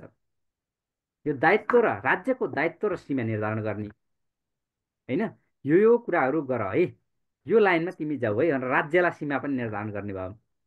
अनि नागरिकलाई के गर्ने भयो? त्यहाँ नागरिकका जस्तै राजनीतिक, आर्थिक, सामाजिक, सांस्कृतिक जस्ता विषयमा गाइड गरेको हुन्छ। त्यो नागरिकले त्यसले गर्दा अधिकार पाएको अनुभूति पनि हुने भयो। यो अधिकार सम्पन्न बनाउने उद्देश्यले संविधानमा राखिएका मार्गदर्शनहरूलाई नीति निर्देशक सिद्धान्त, राज्यका निर्देश, यहाँ अलिकति मिलिन्छ, राज्यका निर्देशक सिद्धान्त तथा नीति तथा दायित्व भनिन्छ, भन्न सकिन्छ है। यो ठ्याक्कै यही अनुसार। अनि नीति निर्देशक सिद्धान्त राज्यको साधन स्रोतको उपलब्धताका आधारमा राज्यले जनताका लागि के गर्नुपर्छ भन्ने सम्बन्धमा राज्यले जनतासँग गरेको संवैधानिक प्रतिज्ञा हो। यहाँ के भने संवैधानिक प्रतिज्ञाको रूपमा पनि लिन्छ, केवल संवैधानिक प्रतिज्ञा हो। राज्यले राज्यसँग भएको स्रोत साधनको उपलब्धताका आधारमा जनताका लागि के गर्ने भन्ने, भविष्यमा के गर्ने भन्ने सम्बन्धमा गरिएको एउटा संवैधानिक प्रतिज्ञा हो। जनताको मौलिक हकको सार्थक उपभोग गर्न सक्ने आधार खडा गर्छ। नीति निर्देश खडा गर्नको लागि निर्देशक सिद्धान्तको विकास भएको हो। जनताका ती हकहरूलाई एउटा राज्यले नीति बनाउँदाखेरि, कानुन बनाउँदाखेरि यी कुराहरू आत्मसात गर्नु। जस्तै उदाहरण मैले यहाँ भनिदिइहाल्छु। जस्तै नीतिमा, राज्यको नीतिमा के छ भन्दा कृषि र भूमि सुधार सम्बन्धी नीति छ। अब जस्तै राज्यलाई कृषि नीति बनाउनु पर्यो भने तीमा भएका संविधानको त्यो कृषि र भूमि सुधार सम्बन्धी नीतिलाई आत्मसात गरेर राज्यले पोलिसी बनाउनु पर्यो। त्यसको अगेन्स्टमा जान सक्ने भएन। ठिक छ। त्यस अथवा चाहिँ जान पनि यस्तो यस्तो गर है भनेर त्यहाँ गाइडिङ गरिदिएको काम हो है। मौलिक हकको एउटा उपभोग गर्ने आधार पनि खडा गर्छ। मौलिक हकपछि राज्यका निर्देशक सिद्धान्त राखी हुन्छ। त्यो मौलिक हक कार्यान्वयन गर्नको लागि यो बाटो ठिक छ है भनेर यसले बाटो देखाइदिने हो। त्यो बाटोमा हिँड्ने नहिँड्ने कुरा एउटा बाटो हो। हिँडे नै भनेर गाली गर्न पनि पाइँदैन। त हिँड है भनेर देखाइदिएको बाटो हो यो। यिनीहरूलाई अदालतबाट लागू गर्न नसकिए पनि भविष्यमा राज्य सञ्चालन गर्दा मार्गदर्शकका रूपमा रहने भएकोले यस्ता सिद्धान्त र नीतिहरूलाई संविधानको मर्म र विवेकको रूपमा लिइन्छ। जस्तो फेरि के छ भन्नुहुन्छ भने नि, अब यो हामी जाँचको पर्सपेक्टिभबाट यति कुरा इनफ छ। तर घुमाउरो ढङ्गले राज्यका निर्देशक सिद्धान्त नीतिहरू घुमाउरो ढङ्गले न्यायपालिकाले कार्यान्वयन गराएको उदाहरण पनि हामी कहीँ छ। जस्तो केही एउटा एक दुईवटा मैले नजिरहरू भन्छु, सर्वोच्च अदालतबाट व्याख्या भएका नजिरहरू, तपाईँलाई काम पनि लाग्ला। जस्तो धेरै छन्। वातावरण संरक्षण सम्बन्धी भएको एउटा आदेश छ।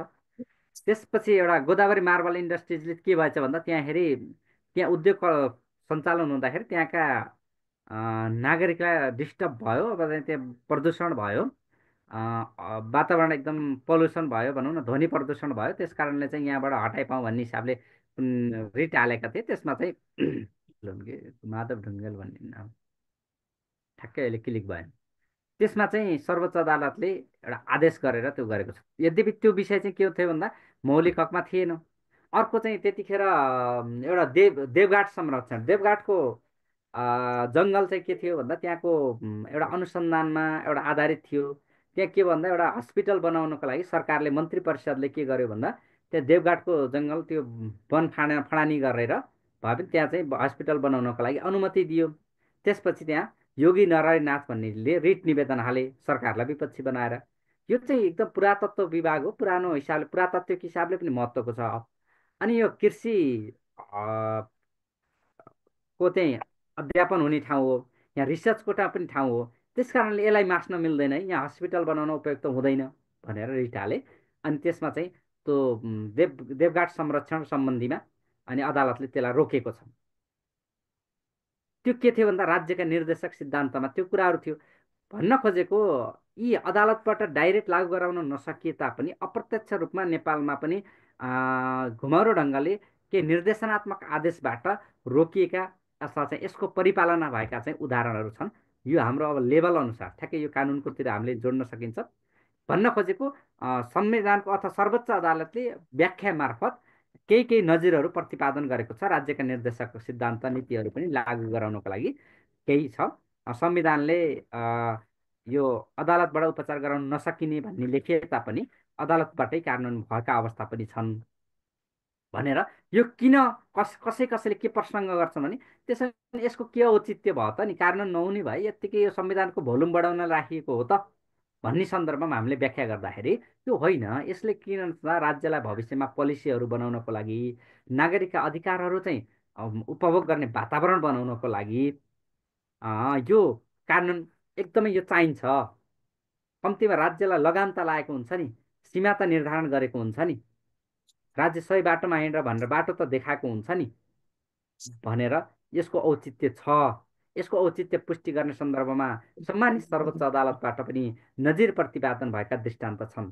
चाहे त्यो वातावरण संरक्षणको क्षेत्रमा होस्, लैङ्गिक हिंसा सम्बन्धीका कुरा हुन्। तपाईँले अरू उदाहरण पनि छन्। जस्तै पहिला यो पैतृक सम्पत्तिमा होइन महिलाले पनि हक पाउने कुराहरू कल्पना गरिँदैन थियो। महिलाले अहिले चाहिँ छोरीले पनि समान अंशका कुराहरू, यो समानताको हक यसरी स्थापित भए, मौलिक हकमा स्थापित भए। पहिला त यो उसमा मौलिक हकमा त थिएनन्। यसरी थुप्रो व्याख्या मार्फत आएका छन्। यो सुरुवात चाहिँ सन् 1937मा आयरल्यान्डको संविधान, आयरिस संविधानबाट भएको हालका दिनमा चाहिँ सबै लोकतान्त्रिक संविधानको आधारभूत चरित्रको रूपमा स्थापित भएको छ। यो चाहिँ सबै अनिवार्य रूपमा सबैले ग्रहण गर्न थालेका छन्। यहाँभन्दा धेरै भनिन् है। यसका विशेषताका कुरा गर्दाखेरि राज्यका निर्देशक सिद्धान्तका नीतिहरूको विशेषता यो जनतासँग राज्यले गरेको संवैधानिक प्रतिज्ञा हो। व्यक्तिप्रति नभई सिङ्गो समाजप्रति लक्षित हुन्छन्, कुनै एउटा व्यक्ति केन्द्रित हुँदैन यो। अनि यो लोक कल्याणकारी राज्यको अवधारणासँग सम्बन्धित हुन्छ। लोक कल्याणकारी राज्य भनेको एकदम लोक कल्याणकारी राज्यको अवधारणासँग सम्बन्धित हुन्छ। यो लोकतन्त्र प्रजातन्त्रको भनौँ न अहिलेको सन्दर्भमा प्रजातन्त्र भन्दा लोकतन्त्रको मेरुदण्ड हो। न्यायिक पुनरावलोकनको दायराभन्दा बाहिर रहन्छ भनेको न्याय ठ्याक्कै न्यायिक अदालतबाट छैन भन्न खोजेको, यसको दायराभन्दा बाहिर हुन्छ। वितरणात्मक न्यायसँग सम्बन्धित हुन्छ। वितरणात्मक न्याय भनेको राज्यले दिने कि पुनर्वितरणकारी भनेको जसलाई स्वतः जस्तै तपाईँलाई वितरणकारी न्याय भन्ने कुरा कस्तो भन्दा सबैलाई शिक्षा स्वास्थ्य हामीले जस्तै बाटोघाटो कोही धनीलाई कसैलाई गरिबलाई भन्ने हुँदैन नि, यो समान रूपमा दिने खालको हुन्छ कि राज्यका निर्देशक सिद्धान्त कसैप्रति लक्षित हुँदैन, वितरणात्मक रूपले सबैलाई समान रूपले दिने खालको हो। अनि यो राज्य सञ्चालनको एउटा मार्गदर्शन हो।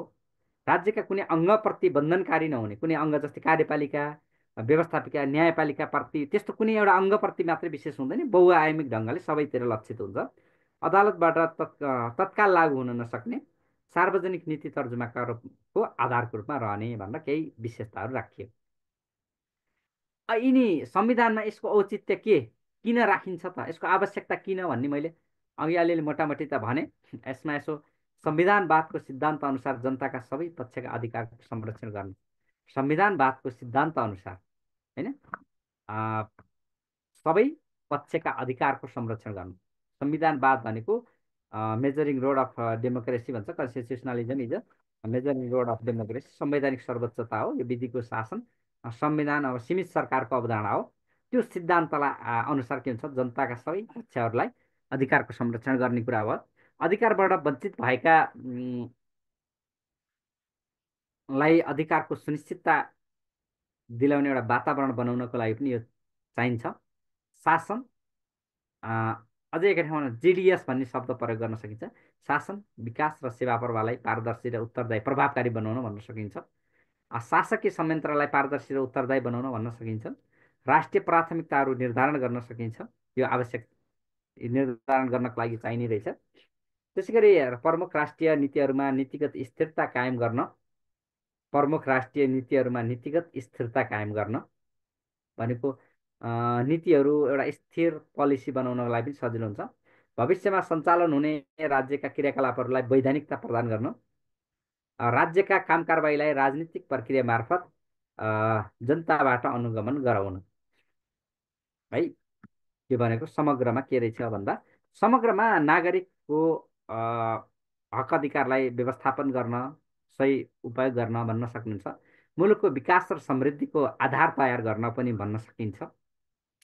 यसको बहुआयामिक हुन्छ। जस्तै भनेको संवैधानिक यो राज्यका निर्देशक सिद्धान्तहरू एउटा गतिशील हुन्छन्, सापेक्षित हुन्छन्। यो निरपेक्ष विषय होइन, यति हो भन्ने हुँदैन। यसको आयाम भनेको आर्थिक, सामाजिक, राजनीतिक, कृषि, विकास बहुआयामिक हुन्छ। यो एउटा गतिशील हुन्छ, संविधानसँगै एउटा चाहिँ सञ्चालित हुन्छ। विभिन्न ठाउँ पछि फरक हुनसक्छ। त्यही भएर यसको दायरा यति नै भनेर सङ्कुचन ढङ्गले बुझ्नु हुँदैन। अब यसको आवश्यकता पनि यति नै भनेर लिमिट गर्नु पर्दैन। मजाले फेरि दिमागले माइन्डले तपाईँलाई कतिवटा बुँदा आउँछन्। जस्तै नागरिक हक अधिकारको संरक्षण गर्न भन्न सकिने भयो, त्यो हक अधिकारको उपभोग गर्ने वातावरण बनाउन, शासकीय संयन्त्रलाई अथवा सरकारलाई राज्यलाई एउटा चाहिँ दिशानिर्देश गर्नको लागि हुनसक्छ। मुलुकको विकास र समृद्धि, दिगो शान्ति सुशासन कायम गर्न हुनसक्छ। समतामूलक समाजको निर्माण गर्न हुनसक्छ। लोक कल्याणकारी राज्यको अवधारणालाई साकार पार्न हुनसक्छ।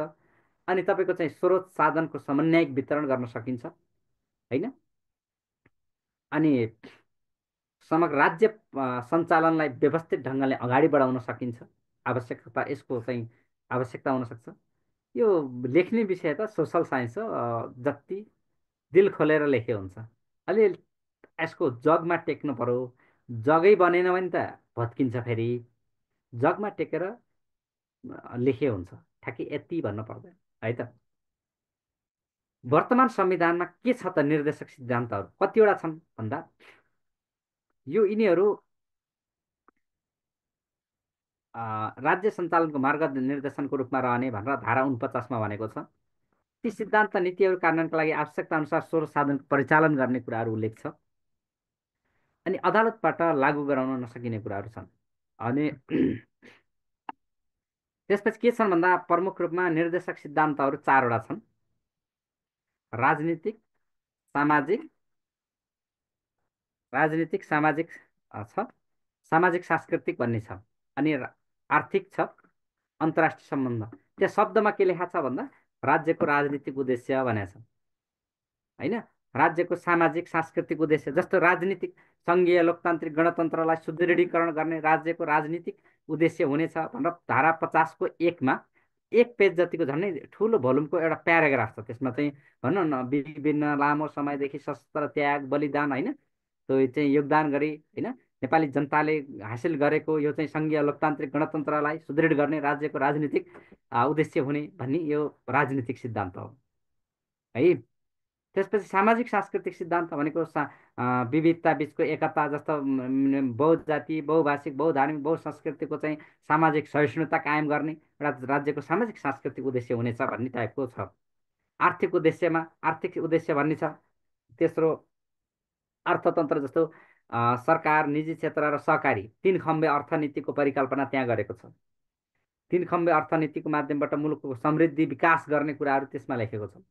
अन्तर्राष्ट्रिय सम्बन्ध सम्बन्धी नीति भन्ने सिद्धान्त भन्ने छ, उद्देश्य भनेको छ है। त्यहाँ चाहिँ अन्तर्राष्ट्रिय सम्बन्ध सम्बन्धी उद्देश्य के छ भन्दा नेपालले पञ्चशीलका सिद्धान्त अनाक्रमण अहस्तक्षेप गरे एउटा सन्तुलित र एउटा चाहिँ राम्रो पारस्परिक समझदारीका आधारमा चाहिँ सन्तुलित सम्बन्ध राख्ने भन्ने कुरा चाहिँ राखेको छ।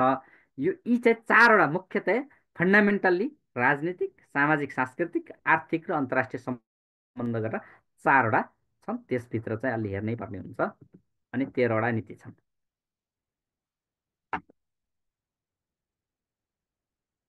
म एकरो बोलेँ एकदम यो केही छ साथीहरू, तपाईँहरू पनि बोल्नु न अलिअलि।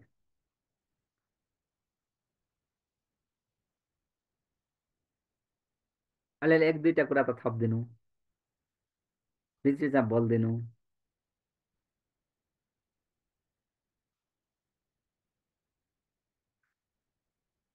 छैन है? तर यो निर्देशक सिद्धान्त त सबै यादै गर्न पर्यो होइन? 4वटा छन् नि, 4 भित्रका अब फन्डामेन्टल 4वटा हुन्। राजनीतिक सामाजिक सांस्कृतिक सम्झिन सक्यो। अब यसभित्रका चाहिँ ती सम्झिने भन्ने कुरा हो कि लामो छ, तर स्पिरिट मिले हुन्छ है। मैले भन्दा चाहिँ त्यही भन्छु, यो हुबहु घोक्न सकिन्न। मलाई त के भएर घोक्नुहोस् भन्दै भयो, तर सकिन्न कि एउटा घोकेर भएन नि। धेरैवटा 100औं टपिक छन्। त्यसकारण राजनीतिभित्र के कुरा पर्छन् भन्दा मुलुक अति लोकतान्त्रिक मूल्य मान्यता आवधिक निर्वाचन प्रेस स्वतन्त्रता शस्त्र त्याग बलिदान सङ्घर्षका कुराहरू राजनीतिकमा आउँछन् र लोकतन्त्रलाई सुदृढीकरण गर्ने सङ्घीयतालाई सुदृढीकरण गर्ने कुरा त्यहाँ छ। एकचोटि नजर चाहिँ पुऱ्याइदिनु होला। मैले त्यति चाहिँ भन्छु। फेरि यो यहाँ पढेर मात्र भएन, एकचोटि त्यो पिडिएफै नभए पिडिएफ पनि चाहिन्छ संविधान डाउनलोड गर्न। तपाईँले भ्यू पाउनुहुन्न भने त्यो पनि मैले ओरिजिनल टेक्स्ट पनि हालिदिन्छु। एकचोटि यहाँहरूले नजर पुऱ्याइदिनु होला। अब 13वटा नीति छन्। यी नीतिहरू चाहिँ मैले याद गराइदिन्छु। फेरि यी 13वटा नीति राज्यका नीति चाहिँ 51 मा छन्। 13वटा नीति छन्। निर्देशक सिद्धान्त 4वटा हुन्, नीति फेरि 13वटा, अनि दायित्व भन्ने एउटा प्याराग्राफ छ। 13वटा नीति त ठिकै हो सर, कण्ठ गरिल्या। त्योभित्र पनि महासागरै छ, ती सबै चाहिँ पढ्नु पर्छ पर्दैन? एकदमै महासागर छ। महासागर छ। पढ्ने बानीले के चाहिँ बनाउँछ भन्दा नि, जस्तो म यहाँहरूसँग अन्तर्क्रिया बोलेको छु, केही शब्दहरू त निस्किया छन् नि, त्यो निस्किने तागत कहाँबाट आउँछ भन्दा त्यही त्यो राज्यका नीतिहरू भित्रका कुरा राम्रोसँग। जस्तै तपाईँलाई कृषि नीति, कृषि क्षेत्रको चाहिँ दोहोरो भूस्वामित्व अन्त्य गर्दै उत्पादन र उत्पादकत्व अभिवृद्धि गर्ने भनेको छ। शासनसँग सम्बन्धित नीतिमा हेर्नु भने स्वच्छ निष्पक्ष पारदर्शी भ्रष्टाचार मुक्त शासन कायम गर्ने यस्ता कुरा लेखा छ नि। त्यो कुरा चाहिँ तपाईँको जाँचमा अन्त गएर पनि लेख्न पाइन्छ कि ठ्याक्कै त्यसैभित्र राष्ट्रिय एकता सुरक्षा सम्बन्धीमा भन्ने त्यही यसभित्रका नीति लेख्नुहोस् भनेर हुबहु सोधे त त्यति धेरै सोध्दैन साथीहरू, त्यति धेरै ओरि नहुनु, धेरै अब हामीले क्लासमा धेरै वर्ष भयो छलफल गरेको, अनि धेरैका क्वेसनहरू हेरेको छु। एकाधा कहिलेकाहीँ यो सुब्बा लेभलकोमा चाहिँ फ्याट्ट 5 नम्बरमा फ्याट्ट सोधिदिएको हुन्छ। माथिल्लो लेभलमा यसको नीतिको औचित्यता राख्नु के छ, यिनी राखेको किन राखियो, यस्तो लेभलबाट अलिकति एनालाइटिकल एप्रोचबाट सोध्छ। वाट इज लेभलबाट कम सोध्छ। त्यही भएर भित्रका कुरा पढेपछि तपाईँको वर्ड पावर असाध्यै बढ्छ। हेर्नु एकचोटि त त्यही भएर मैले के भन्छु भन्दा क्लासमा जहिले पनि एउटा संविधान, अब अहिले हाम्रो चालु योजना 16औँ योजना होइन, यी चाहिँ ओरिजिनल टेक्स्ट पढ्ने बानी गर्नु, तपाईँको वर्ड पावर बढ्छ। जस्तै मलाई जे भने पनि यहाँ अहिले भर्खरै जस्तै किन आवश्यकता भनेर मैले 5-7वटा बुँदा लेखेँ, यहाँ 15वटा बुँदा पुऱ्याउन मलाई कुनै समस्या छैन। यो तपाईँहरूलाई पनि केले गर्दा बनाउँछ भन्दा त्यस्ता खालका शब्दहरू ती कन्टेन्टबाट पाइन्छन्। यहाँ त क्लासमा त एउटा के भन्दा एउटा गाइड मात्रै त हो। अब हुबहु यो राज्यका नीति निर्देशक सिद्धान्त पढायो भने मलाई 2 दिन 3 दिन लाग्छ डिटेलमा जाने अनि एउटा च्याप्टरलाई। त्यसकारण यो सम्भव पनि हुँदैन, त्यत्रो अपेक्षा पनि नगरौँ। भित्र मल्लिकाजीले भने जस्तो भित्र महाभारतै छ, एकचोटि नजर लगाएपछि जाँचमा छोड्न नपर्ने गरी लेख्न सक्ने भइन्छ, हुबहु घोकेर बस्न नथाल्नु। मैले चाहिँ यति भने। क्वेसन चाहिँ प्राय अलि लजिक दिने टाइपको आएको हुन्छ कि, अलि भनौँ न स्टडी गरेर नै बुझिने, बुझेर नै आफ्नो लजिक दिन पर्ने हुन्छ कि अलिक गाह्रै। त्यो सजिलो हो नि, हुबहु घोकेको त तपाईँले घोक्यो भने लेख्यो, नत्र लेखेन। अब हामीले यसरी छलफल गरेपछि त सर तपाईँको अलि मैले यहीँनिर एउटा क्वेसन राखेँ सर हजुरलाई। एकदम सर यो जस्तो राज्यका नीति निर्देशक सिद्धान्तको औचित्य माथि प्रकाश पार्नुहोस् भन्दै आयो भने कसरी लेखिन्छ? यो आवश्यकता भनेकै त्यसको औचित्य हो कि। भाइ किन यो नभए के हुन्थ्यो, किन राखियो त भनेको हो नि त औचित्य भनेको। किनकि संविधानवादको मर्मलाई आत्मसात गर्नको लागि यो चाहियो। नागरिकको हक अधिकार उपभोग गर्ने वातावरण बनाउन यो चाहियो, यसको औचित्य छ।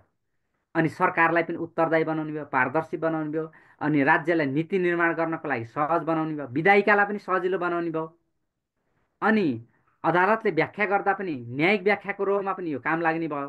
यो यसको औचित्य असाध्यै छ, बहुआयामिक छ क्या यसको। अघि जे भनेका कुरा छन् त्यही हो औचित्य। आवश्यकता भनेको, महत्त्व भनेको, औचित्य भनेका कुराहरू रिलेटिभ एउटै कुरा हुन् कि। उपलब्धि पनि यसैमा मिलाउन सकिन्छ सर? जस्तै अब राज्यका नीति निर्देशक सिद्धान्तको उपलब्धि के छ भन्दाखेरि, उपलब्धि के हो भन्दा जस्तो यो राखेबाट राज्यले के पायो त, हामीले के पायौँ, त्यसको रिटर्न के हो भन्ने हो उपलब्धि भनेको। जस्तै यो राज्यका निर्देशक सिद्धान्तहरू राख्न थालेदेखि के भयो भन्दा राज्यलाई पोलिसी बनाउँदा सजिलो भयो। जस्तै उदाहरण दिने, स्वास्थ्य सम्बन्धी नीति चाहियो, कृषि सम्बन्धी नीति चाहियो भने यो अब संविधानको मर्मअनुसार संविधानको भावलाई टेकेर बनाउने भयो। एउटा के भन्यो भन्दा यसको उपलब्धि के भन्दा राज्यले नीति निर्माण बनाएको तहमा यसको रिफ्लेक्सन पाउन थालिएको छ, नागरिकले हक अधिकारको उपभोग गर्ने वातावरण बन्दै गएको छ, उपलब्धि हो कि यो भनेको। अनि जनताहरू सचेत भएका छन्, अनि सरकारलाई एउटा बाध्यात्मक एउटा संविधानले एउटा निर्देशन गरेको छ, राजनीतिज्ञलाई पनि निर्देशन गरेको छ, शासन प्रणालीलाई एउटा दिशाबोध गरेको छ। यो उपलब्धि भइरहेछ क्या। अनि यसअनुसार चाहिँ अदालतले पनि यही अनुसार व्याख्या गर्दै गएको छ। यो उपलब्धि भएका कुरा चाहिँ उपलब्धि। नागरिकहरू सचेत भएका छन्, मौलिक हकको उपभोग गर्न पाएका छन्, यो चाहिँ उपलब्धि भएको अवस्था चाहिँ उपलब्धि हो। हामीले यो लेभलमा पढ्दा सर्ट एनालाइसिस भन्ने तपाईँले अब तपाईँ कलेजहरूमा पनि पढ्नुभयो नि, स्ट्रेन्थ, विकनेस, अपर्च्युनिटी र थ्रेट, यो लेभलबाट हामीले बुझ्यौँ भने यसको स्ट्रेन्थ के रहेछ भन्दा यसको आवश्यकता महत्त्व कुराहरू नै त्यही हो। विकनेस के छ, जस्तै यसका कमी कमजोरी पनि हामीले चर्चा गरौँ न, यहाँ क्वेसन नभए नि। यो यसको कमी कमजोरी छैन नि त, छ नि। यसका कमजोरी भनेको तत्काल संविधानमा लेखियो, संविधानमा हामीले उपभोग गऱ्यौँ, पढ्यौँ, तर तत्काल संविधानले उपचार गराउन सकिँदैन। त्यही भएर यसको औचित्यमाथि बेला बेला प्रश्न उठ्ने गर्छ, तत्काल उपचार गर्न सकिँदैन, यसको कमजोरी। अनि संविधानलाई के गराउने भन्दा बोजिलो बनायो। अनि संविधान अध्येताहरूलाई पनि यसलाई चाहिँ पठनलाई अलि यसको दायरा विस्तार भयो, असजिलो बनायो, कमजोरी हो नि। अनि यो कार्यान्वयन हुन्नन् भने किन चाहिँ राखियो भन्ने भयो। अनि त्यसपछि यो कार्यान्वयनमा पनि यसप्रतिको उदासीनता, राज्यले पनि यसको चाहिँ उल्लङ्घन गर्दै गयो। किनकि यो कोही मान्छेले चाहिँ अदालतमा उपचार गराउन आउने होइन, यसको भनेर इग्नोर गर्दै यस प्रतिकूलका नीतिहरू बन्न थाले। यसमा लेखेका भावनाभन्दा विपरीत गएर नीतिहरू बन्न, यसका कमजोरी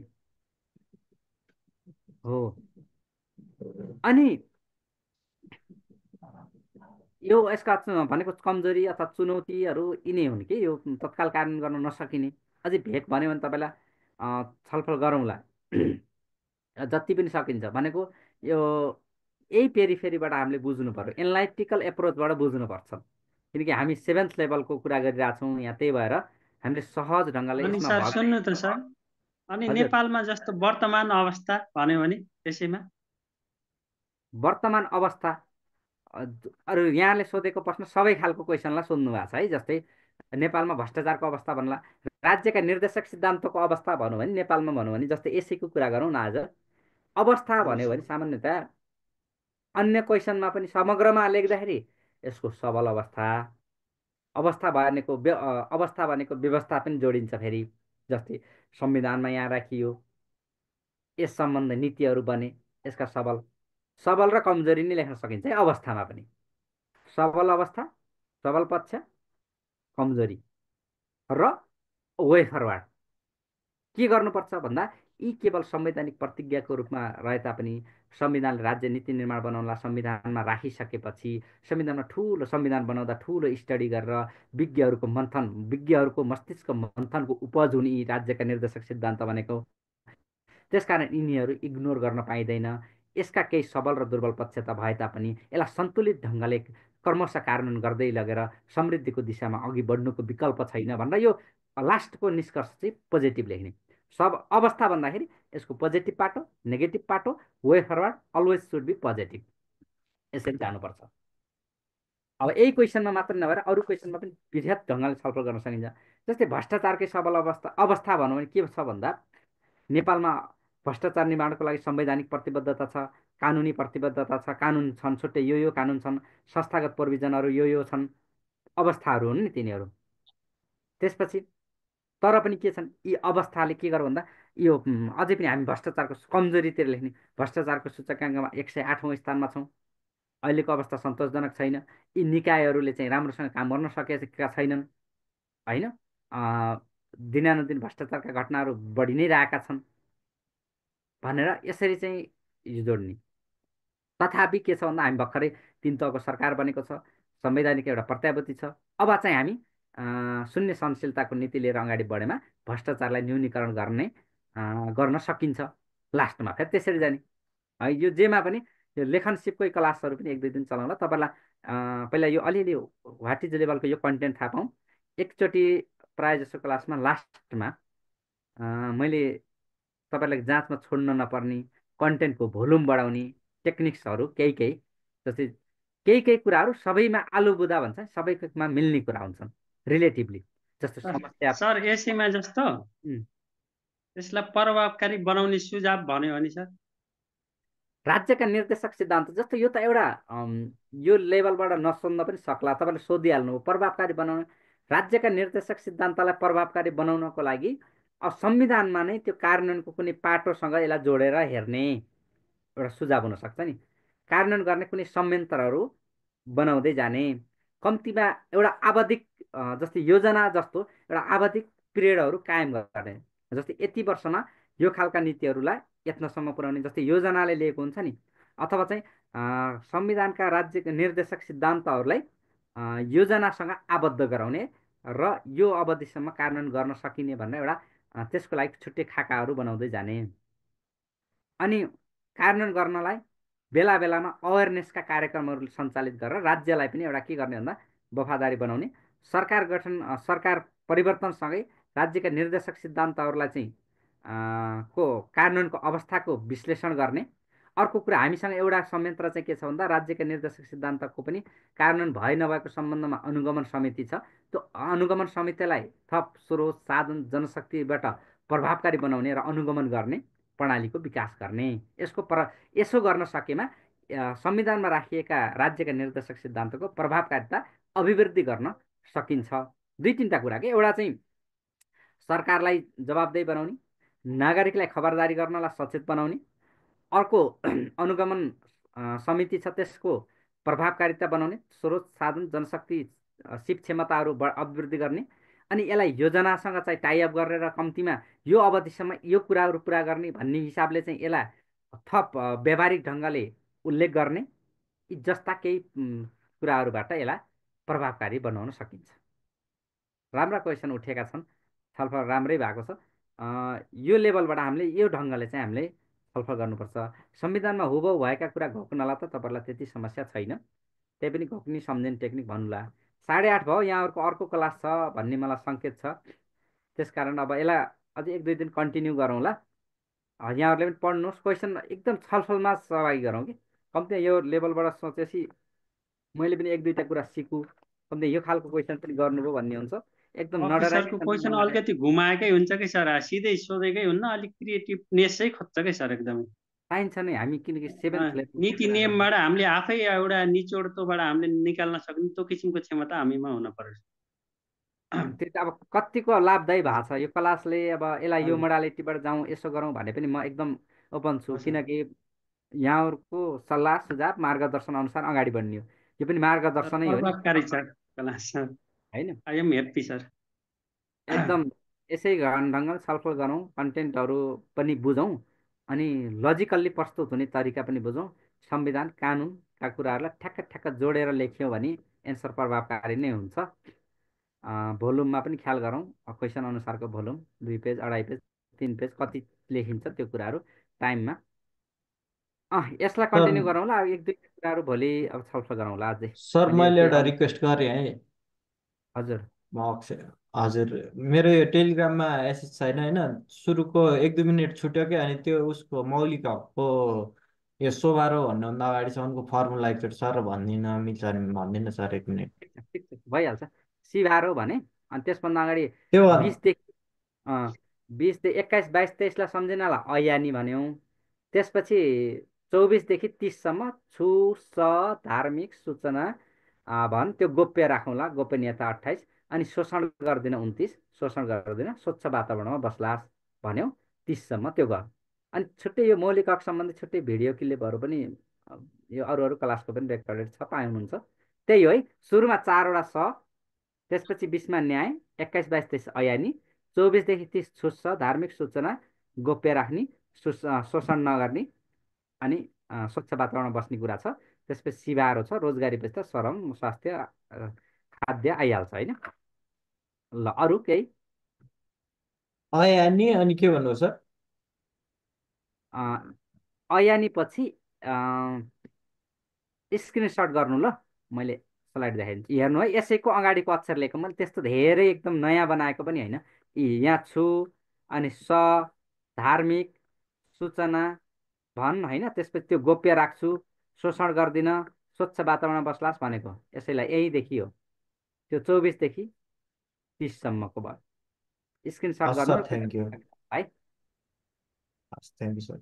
यो नोटहरू चाहिँ उसमा फेसबुकको पेजमा हालिदिनु न सर। अनि हिजोको पनि ठ्याक्क म आउट भएँ के, यो नेट हस्, गएन। अब यो केही हुन्छ, तपाईँ छुट्नुहुन्न। नोट मैले ग्रुपमा मलाई एड गर्न भन्छु, त्यो तपाईँ जुन जोइन गएको ग्रुपमै हालिदिउँ होला।